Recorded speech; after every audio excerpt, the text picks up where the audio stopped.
Howdy once again, it's tubalcain, Mr. Pete 222, and this time with Machine Shop Tips number 286 entitled Mounting the Milling Attachment on the Atlas Craftsman Lathe. In the last few videos I showed you several operations with the milling attachment, namely making key seats, but I failed to show you precisely how to put the milling attachment on to the Atlas lathe, so I'm going to show you that this morning.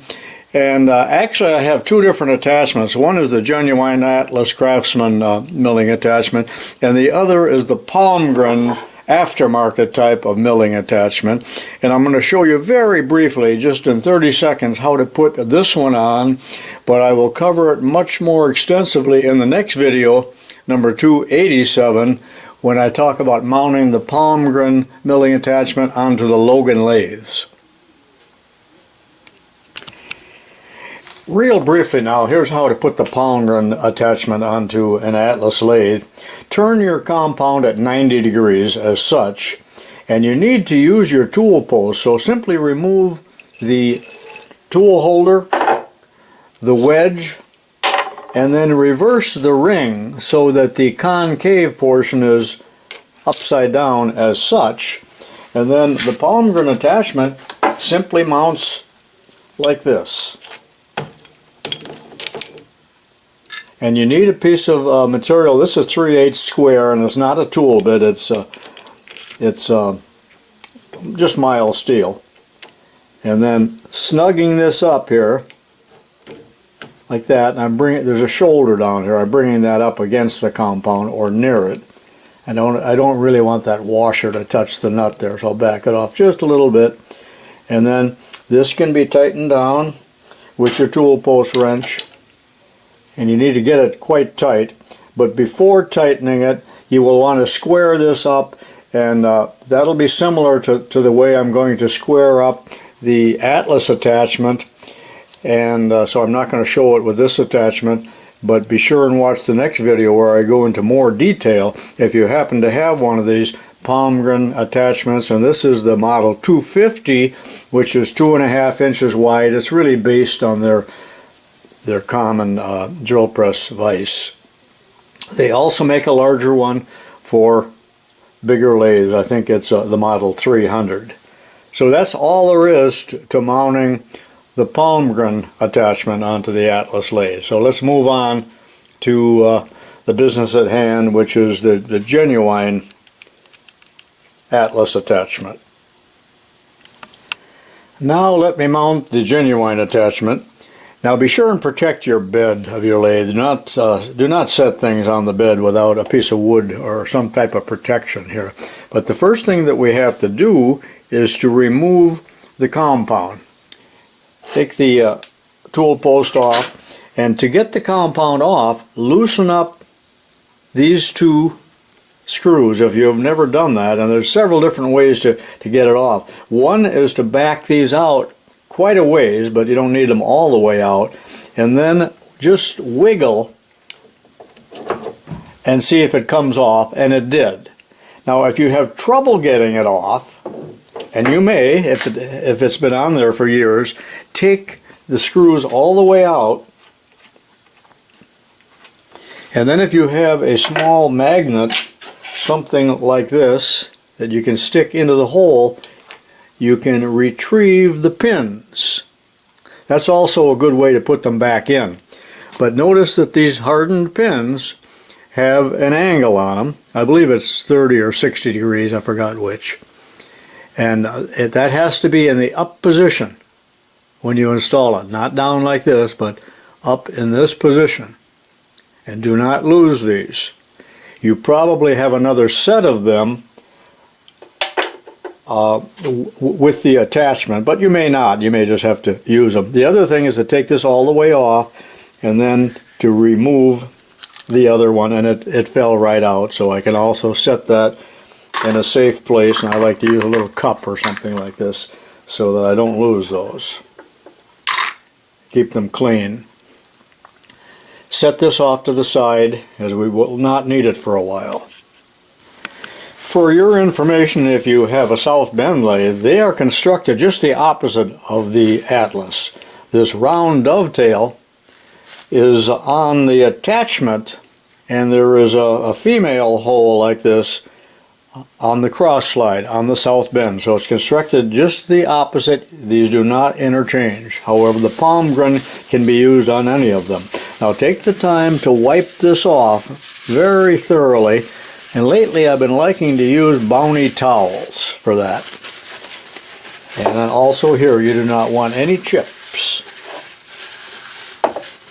And then even after wiping it, if you use your bare hands, do it again, because then you can feel any grit or chips, should there be any. And if this has any little high spots or nicks on here or here, you will need to take either a stone or a file and dress those off. So just be careful how you handle this, but you don't know how somebody has handled this before you, if there was a previous owner. If they bang this around and there's nicks on there, remember that the holes don't hurt anything. It's the raised portion that you can feel that you need to dress with your file or your stone. Then before putting it on, we need just a couple drops of oil. A closer look here, and you can see it's clean and in good condition. They did a sloppy job of painting here at the factory. Again, the pins need to fit in here like this, because that's the locking mechanism when the bolt or the screw pushes against the pin and forces it into that dovetail. Just a couple drops of oil, and this is just a 20 weight machine oil, non-detergent. It's not too critical. You could even use 3-in-1 and get some into the dovetail. And then similarly, I am wiping the bottom of the attachment.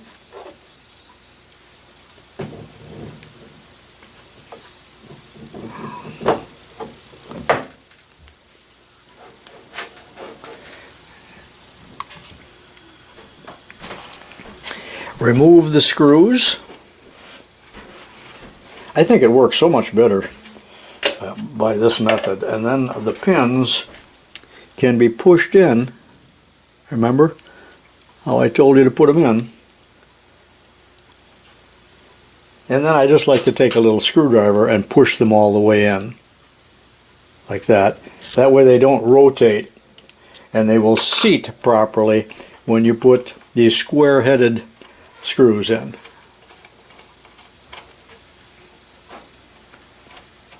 And then that makes a nice installation.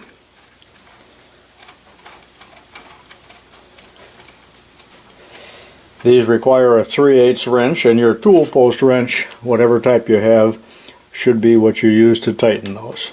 Now if these screws do not go in all the way, that means that your pin is rotated, so do not force it. And there's your witness mark. Now I can wipe off some of that excess oil, and we'll talk about setting it up here in regards to the angles. The most common setup will be in this position with the witness mark on the 90 degree. But you also might use it in the other position, such as this, with the vise facing away from you. And this is the vise here. You probably will not use it in this position. I'm not sure if it'll move in far enough for that.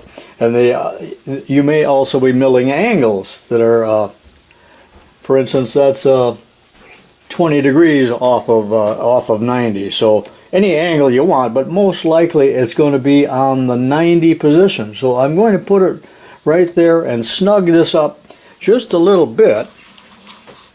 And we're going to see how accurate that is, and I'm going to show you more accurate ways of setting it.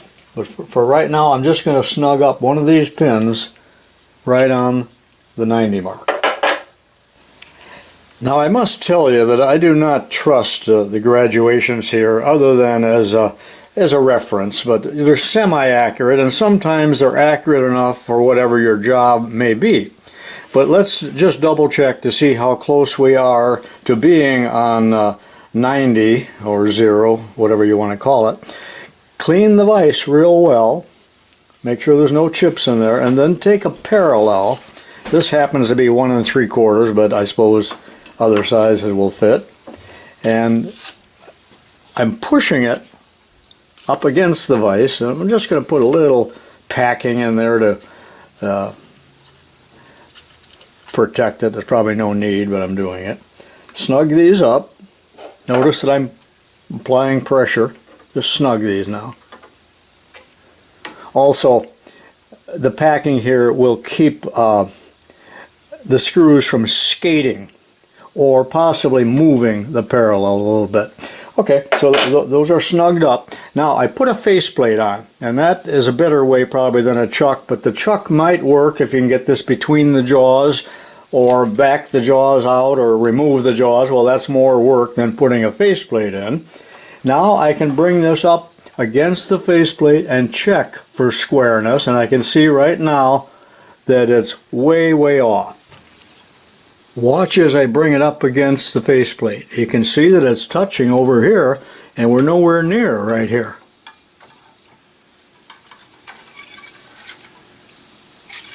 So, to correct that now, before we use indicators, I'm loosening the 2 square-headed screws, and that allows me to swing this, and if I bring it up now, you can see that I'm getting it perfectly square by that method, and then I will tighten the 2 screws. So that's, I think, a very good way of doing it. It's cheap and easy, and you don't need an indicator. And now, after squaring it by that method, let's take a look at the protractor and see how far off it is. And it's not a real far off, but you can see that it's probably, a 1/2 degree or 1/4 degree off, and we don't know if the inaccuracy is in the scribing of the line on the attachment, or inaccurate protractor, or a combination of both, and it doesn't matter because now we're squared up. Now let's check it in the other direction. I've set the attachment to 0, and that's 90 degrees from where it was a few moments ago.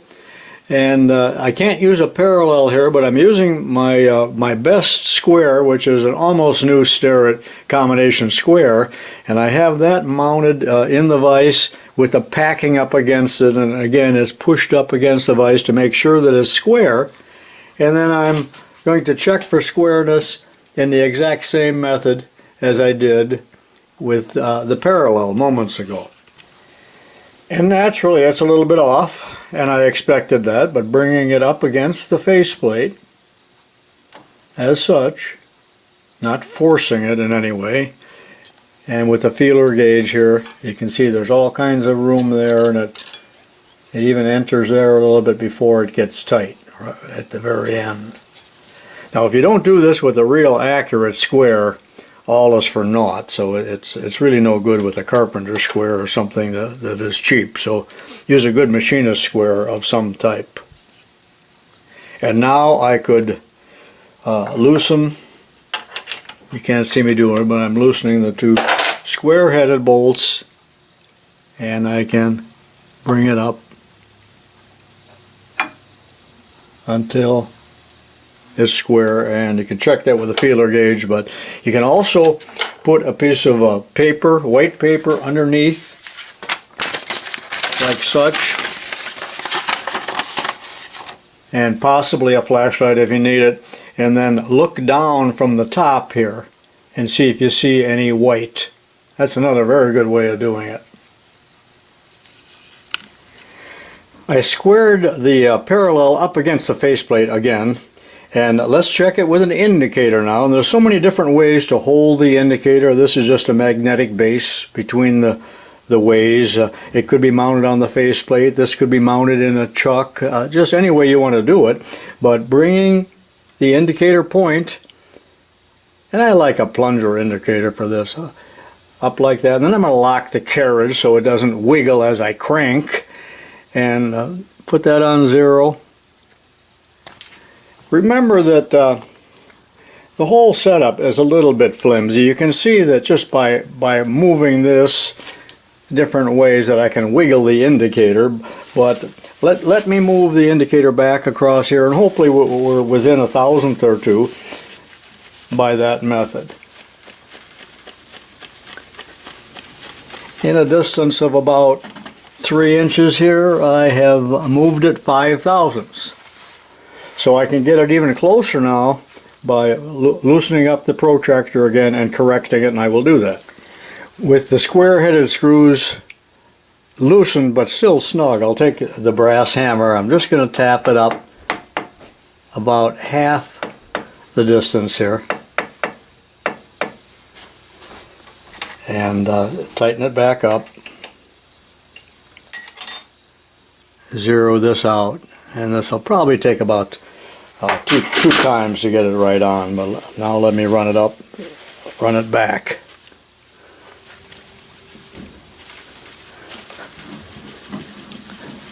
And you can see that it's virtually on now.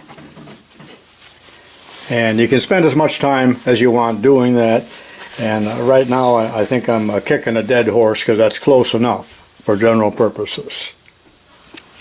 Now let's look at it from a bird's eye view, and I've got the indicator simply attached to this little shelf back here, which is just fine.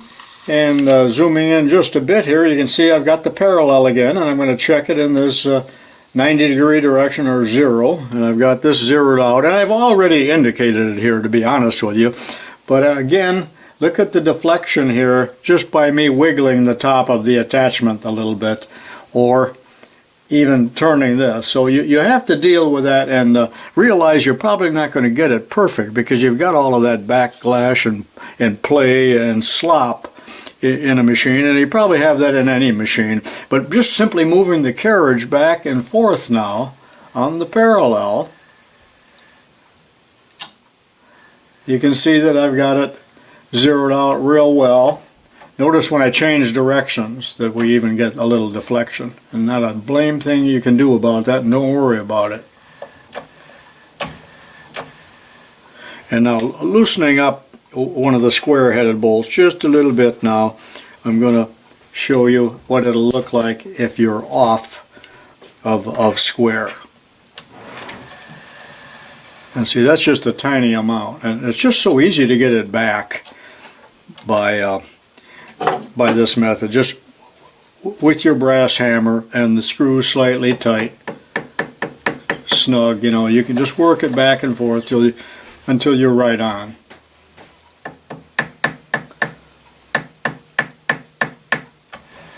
Well, what about milling at angles, you ask? Besides using the protractor, which as you can see may be accurate enough, but if it isn't, you can use your set of taper gauges, or if you do not have one at the correct angle, you can make one, and these can be made out of plastic or metal or even wood, or to whatever degree of accuracy that you want, and then they would be used, for instance, this is a 15-degree one, in much similar manner to what I showed you before. Again, I'm using a parallel. You may or may not need the parallel, but with the parallel in there, you can just swing the attachment until it's perfectly square up against the faceplate or the chuck. So how's that for setting angles? And then, of course, lock it. You can also adjust your work at an angle from here. And in fact, between using this and what I just showed you before, you can make compound angles, but let's just talk about angles in this direction now. And you've got two, again, square-headed screws right there, and the little protractor right here that allows you to adjust that in any angle you want, all the way up to 90 degrees for drilling or milling or whatever you might be doing. So this is a rather versatile attachment. But what do we do if we want this at an angle and we want it more accurate than the protractor? Well, it would be about the same as what I showed you a few moments ago using a taper gauge, or you can also use a sine bar if you know how to do that, but those are most difficult to use when you get them in out of level, because everything wants to fall apart on you. If you desire a little greater accuracy than what you can achieve with the protractor, and I have put this on 10 degrees, but you can also indicate it by this method. And again, I'm using a 10-degree taper gauge here, and I'm using everybody's favorite, the last word indicator, and that's just mounted in the 3-jaw chuck real simply. And there's other ways of doing that and other indicators that you can use, and it really just depends on your own ingenuity on some of these setups. But bringing that into the indicator point like this, and then I believe I'll just raise it up with the and you can't see that, I know, on the camera, and I can't turn that. It has to be in that position. But then you can simply move the cross slide back and forth until you get a 0 reading here, and it's not on 0. It needs to be corrected a little bit, but that would be done in the manner that you use any type of indicator until you get it right on or within whatever degree of accuracy that you think is necessary for the job. But do not spend or waste time trying for accuracy, greater accuracy than what is needed for the project that you're working on. But that's a nice way of using the last word indicator to set that angle. And last but not least is to use your edge Pro-Tram or your spindle square, and I realize not too many people have these, and this is working to much greater degree accuracy than necessary. And when you use one of these or any indicator, you really ought to unplug your lathe, so there's just no chance of turning the machine on, which would instantly destroy the instrument. And this is large enough in diameter to where it could injure you, so just be careful when you work on machinery. And again, with a parallel held in the vise, and I'm going to use the word tram this, but that's probably applies more toward milling machines. But the idea with the Pro-Tram is to get the same, after it's been calibrated, and I've shown that in another video, is to get the same reading on the two indicators. They don't necessarily have to be on 0, but this reading has to be the same as this reading. So that works very well. But that has to be held in the chuck rather than in a faceplate. So that's for your consideration as well. And I made the little video longer than I thought that it would be, and some of this maybe won't be repeated in the next video, and be sure and watch that, where I do a similar setup on the Logan lathe with the Palmgren attachment. So I hope you enjoyed the video, and I didn't go into too great detail. Many people like the detail. Please give me a thumbs up if you like it. Subscribe if you like it, so I can make more of these videos. And thank you very much for watching. This is tubalcain saying so long for now, and I'll see you in my next video.